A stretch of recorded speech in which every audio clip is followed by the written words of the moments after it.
Hi, William Gilmore here for the ScreenwritersJourney.com, and it is day 4 of the journey. And it's been a bit of a day for day number 4. Remember last night I said that sometimes life will intrude upon you and impede your progress, so you've got to block out some dedicated time to make sure you get your writing in each day? Yeah, well, speak of the devil, and dang if he don't appear. Because life intruded on me this morning at around 5 a.m. in the form of a trumpet. Yes, that's right. At 5 o'clock in the morning, Louis Armstrong took up position outside my bedroom window and started serenading me with a single note repeated over and over approximately every 5 minutes. You see, I live next door to a house that also doubles as a sort of makeshift synagogue for an ultra-Orthodox Jewish community here in the neighborhood. And as we are coming up to the high holy days of Rosh Hashanah and Yom Kippur, apparently there are 40 days of celebrations and prayers and worship ceremonies and trumpet playing. And it all has to happen at 5 o'clock in the morning. I don't make the rules. I just have to live next to it. So at around 4 o'clock in the morning, everybody starts to show up, and they turn on these bright halogen lights all around their house, one of which is right outside my bedroom window. It shines in, turns it into daylight, and then everybody starts shuffling down the alleyway past my bedroom window to get to the worship area in the backyard. So there's all this commotion, there's this bright lights, and then they start chanting and praying, and I'm actually okay with all that.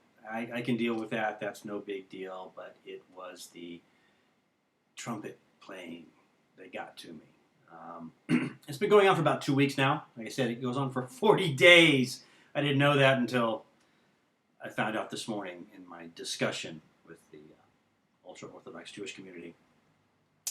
So today, apparently, the trumpet player was really feeling it, though, and he was trying to bring down the walls of Jericho or something. And I, in my very mature fashion, simply leaned out the window and went, "Hey, can you stop that?" Yeah, well, in his equally mature way, he just blasted even louder. So that sort of set me off, and at about 5:05, I was in the backyard in my shorts yelling at the ultra-Orthodox Jewish community, and they were yelling back at me, and I was saying, "You can't do this!" And they're like, "Yes, we can, we're a house of worship!"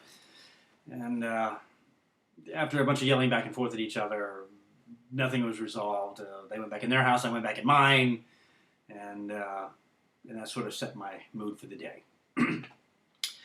And then the next thing that happened was, because I've been so busy working on the website and the writing this week, that I put off a project that I told my roommate I would do for she was out of town.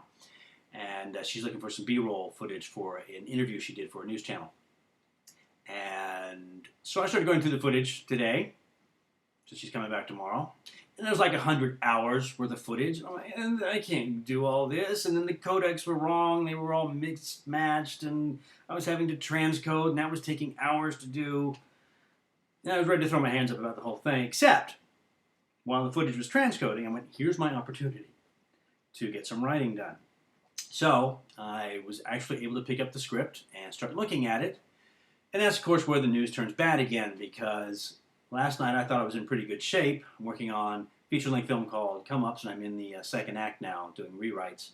And what I discovered today is that there are some plot errors, there's some lagging action, I'm dealing too much with resolving stuff from Act 1 instead of getting into the B story of Act 2, there's not a lot of forward progression. It's a mess, is what I'm trying to say. And so that was a little disheartening, realizing that there's all this extra work to be done. But I did find that time today, and I identified those issues. So I know what I have to do. And that's the important thing, is taking the time each day to go over the script. Because remember, what we talked about earlier, we only have to do 1 page a day. 1 page a day gets us the equivalent of 4 screenplays worth of material at the end of the year. Now, we may not want to do 4 screenplays in the year. We may only want to do 2. And use that extra time to polish and rewrite and do our marketing. Or we may want to spend the whole time on 1 screenplay. But 1 page a day will get us the equivalent of 4 screenplays in 1 year. So we've got to find time to do that every day. So maybe when the trumpet goes off at 5 o'clock in the morning, that's your wake-up call. Sit down at the computer instead of yelling out the window. Take a half hour, write that one page. Maybe it's taking a few minutes at lunchtime to go over what you wrote the night before so that when you get home, you know what you're going to do. Or taking a half hour, 45 minutes before you go to bed to knock out that one page. It's one page. It's all you have to do. And if you get anything else throughout the day, that's just gravy. But our one page is what we're going for. So look at your schedule, block out some dedicated time, and make sure that that's what you do in that time. Don't let anything else distract you. Take that moment for yourself to put it into your writing career. So, with that said, I'm out of here, going to bed. Hopefully it won't be awakened by Louis Armstrong in the morning. I will see you again here tomorrow on the blog on thescreenwritersjourney.com. And until then, remember, keep writing.